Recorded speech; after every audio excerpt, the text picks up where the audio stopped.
बहू या नौकरानी, एक दर्द भरी कहानी। पूरे 4 साल बाद हेमंत कनाडा से लौट रहा था। कनाडा में एक ब्यूटी प्रोडक्शन बनाने वाली कंपनी के लिए हेमंत काम करता था। हेमंत अपने देश, अपने घर लौटकर काफ़ी खुश था।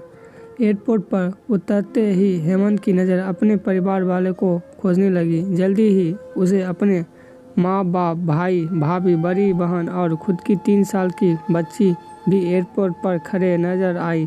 लेकिन उसकी नज़र शोभा को खोज रही थी। वो सोचने लगा कि ये शोभा मुझे मिलने आई क्यों नहीं, और ऊपर से उसने हमारी छोटी सी बच्ची को भी यहाँ भेज दिया।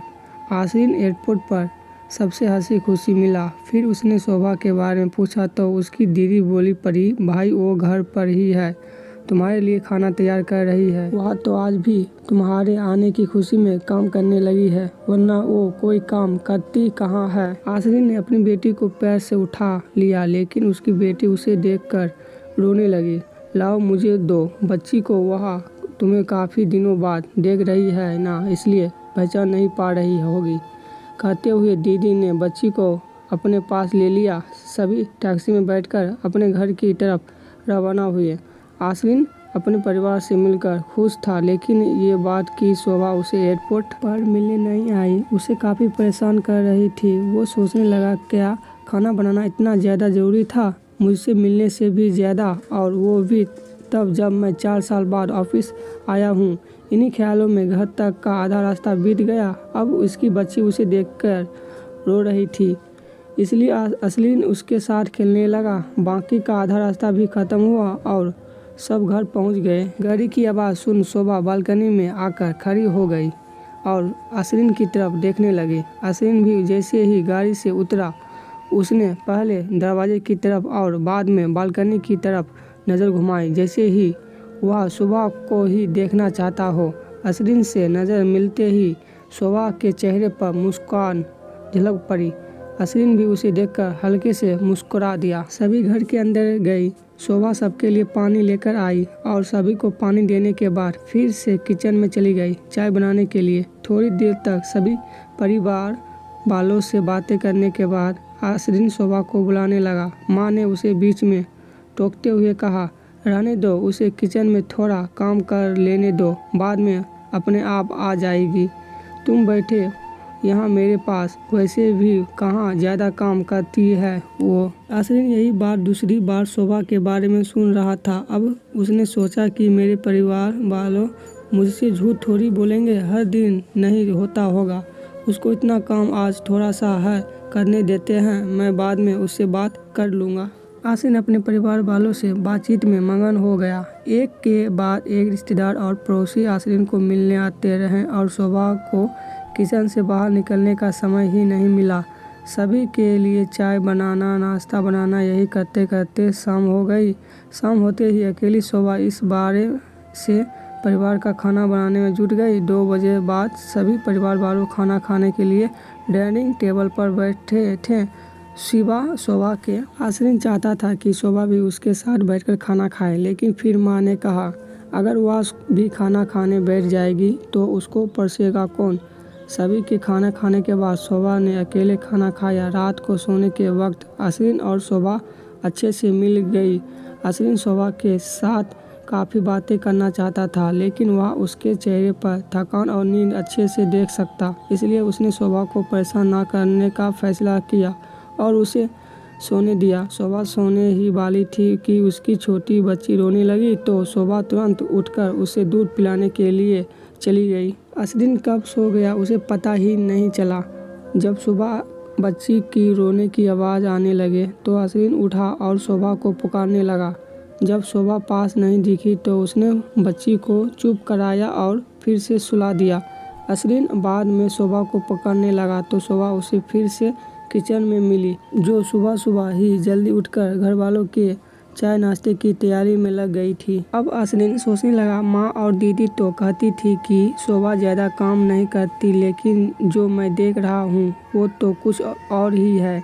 आसरीन अब सब समझ गया था, पर वो अपनी माँ को ऐसा नहीं बोल सकता था कि शोभा से ज़्यादा काम ना कराया करो।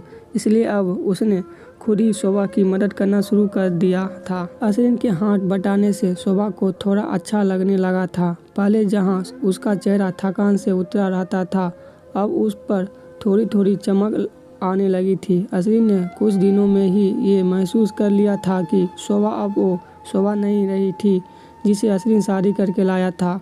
वो तो कोई और थी जो तोते की तरह बोलती थी, और ये शोभा तो बिल्कुल चुप है, गुमसुम है।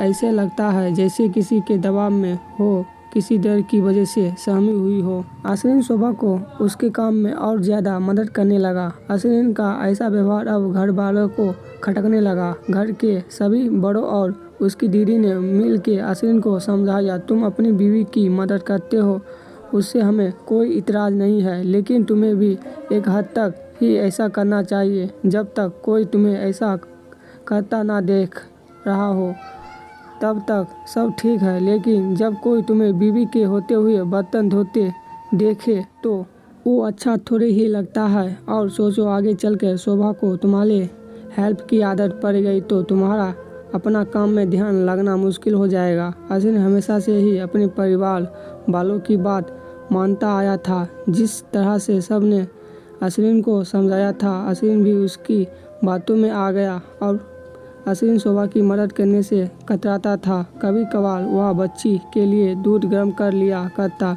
जिससे ज़्यादा कुछ नहीं। घर वालों ने असरीन को विदेश जाने से मना कर दिया और कहा कि यहीं पर कुछ काम कर लो। असरीन ने अब घर से ही ब्यूटी प्रोडक्शन ऑनलाइन बेचना शुरू कर दिया। उसका परिवार भी बढ़ गया। अब उसे 2 बेटियां और 1 बेटा था। दोनों बेटियां स्कूल जाने लगी थी, लेकिन बेटा अभी भी छोटा था। जितना असरीन कमाता था उतना सबके लिए काफ़ी ना था।